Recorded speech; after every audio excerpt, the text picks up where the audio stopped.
कहर मोल ना लो, अल्लाह का अजाब मोल ना लो। आज ये देखो हमने जो गोश्त पकाया है वो गोश्त नहीं बल्कि पूरी हांडी खून से भरी हुई है। हबीब अजमी देखते हैं और देख करके वहीं पर ताज्जुब में हो जाते हैं, हैरान रह जाते हैं और सोचते हैं कि मैं बहुत बड़ा खताकार इंसान हूँ, मैं बहुत बड़ा पापी इंसान हूँ, मैं बहुत बड़ा गुनहगार सियाहकार इंसान हूँ। चुनांचे वो सोचते हैं और सोचने के बाद में ये सोच करके रह जाते हैं कि चलो किसी ना किसी के हाथ पर तौबा कर लिया जाए। इसलिए पहले का मामला था कि जब कोई तौबा करता था तो किसी ना किसी बुजुर्ग के हाथ पर तौबा किया करता था। इमाम हसन बसरी के पास में वो जाते हैं, जब रास्ते में जा रहे थे तो बच्चे खेल रहे थे। बच्चों ने कहा था ऐ बच्चों दूर हट जाओ, वो देखो हबीब अजमी सूदखोर आ रहा है, अगर इसके दामन की हवा भी हमें लग गई तो हम गुनहगार ठहरेंगे, इसलिए इससे दूर हो जाओ। हबीब अजमी जब ये बच्चों की आवाज को सुनते हैं कि बच्चे दूर भाग रहे हैं तो रब की बारगाह में रो रहे हैं और रो कर के अर्ज करते हैं ऐ परवरदिगार आलम, मैं इतना बड़ा खताकार इंसान हूँ, इतना बड़ा बदकार इंसान हूँ कि आज बच्चे भी हमसे भाग रहे हैं। उन बच्चों में कश्फो करामत वाले बच्चे थे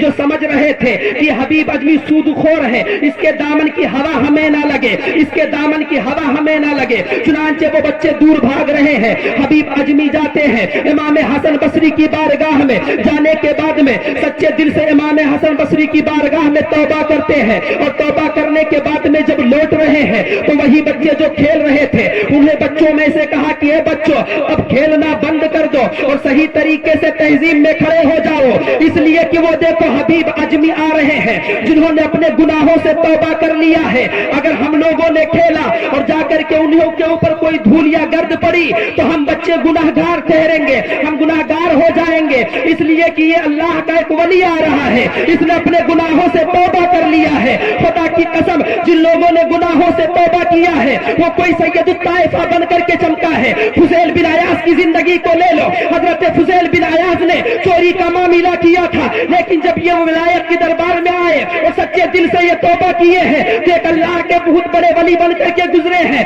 हजरत फुज़ैल बिन अयाज वो है। और आओ जरा तवज्जो करते हुए चलो, जिन लोगों ने गुनाहों से तौबा किया है तो अल्लाह रब्बुल इज्जत ने उनके गुनाहों को माफ फरमा दिया है और गुनाहों को माफ फरमा करके वो 14वीं चांद की तरह चमक रहे हैं।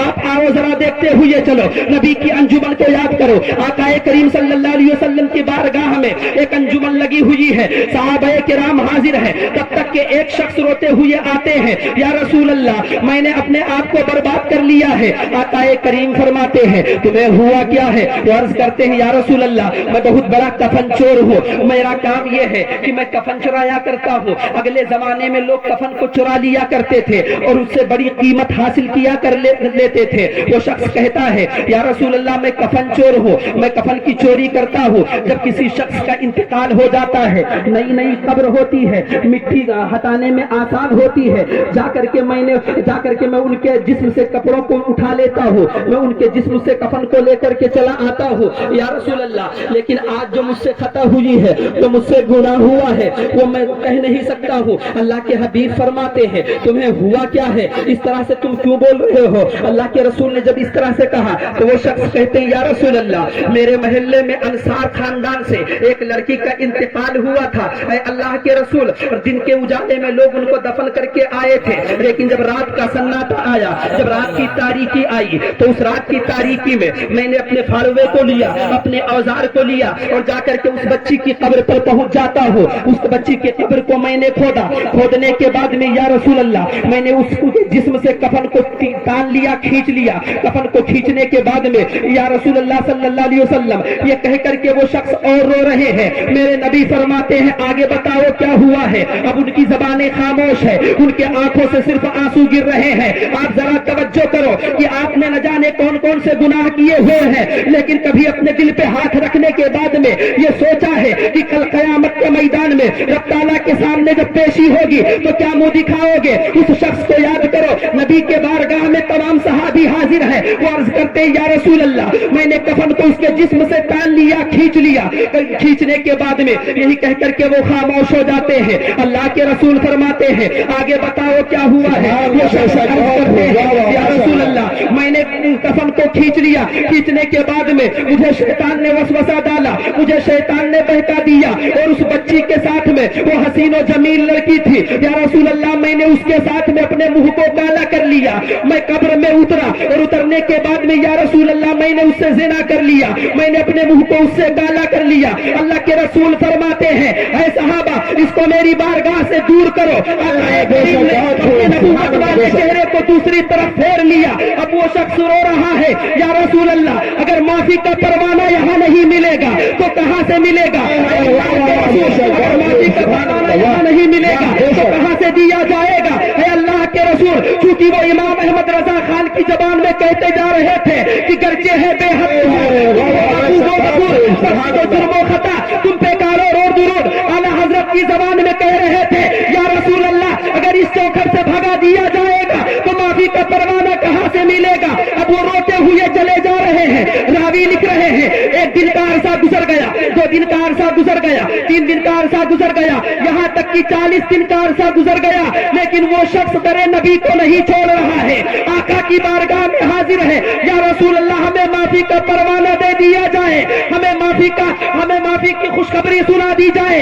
اس لیے وہ پڑھ رہے تھے وَلَوْ أَنَّهُمْ إِذْ ظَلَمُوا أَنفُسَهُمْ جَاءُوكَ, ان کے سامنے یہ آیت کریمہ موجود تھی. وہ رو رہے ہیں, 40 دن کا عرصہ گزر گیا ہے, وہ روتے چلے جا رہے ہیں. اللہ رب العزت نے حضرت جبریل کو حکم دیا اور ارشاد فرمایا اے جبریل جاؤ میرے محبوب کو یہ پیغام سنا دو, لا تقنطوا من رحمت اللہ, اللہ کی امید سے, اللہ کی رحمت سے نا امید نہ ہو.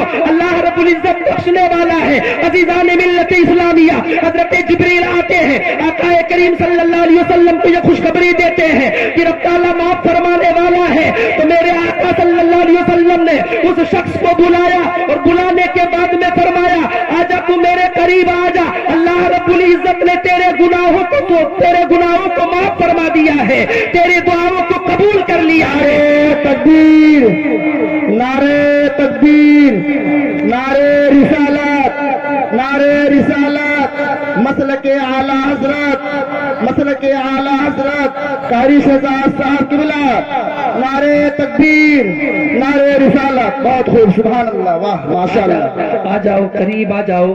اللہ رب العزت نے تمہارے گناہوں کو معاف فرما دیا ہے, تمہارے خطاؤں کو معاف فرما دیا ہے, اور جن لوگوں نے گناہوں سے توبہ کی ان کی توبہ کو رب نے قبول فرما لیا.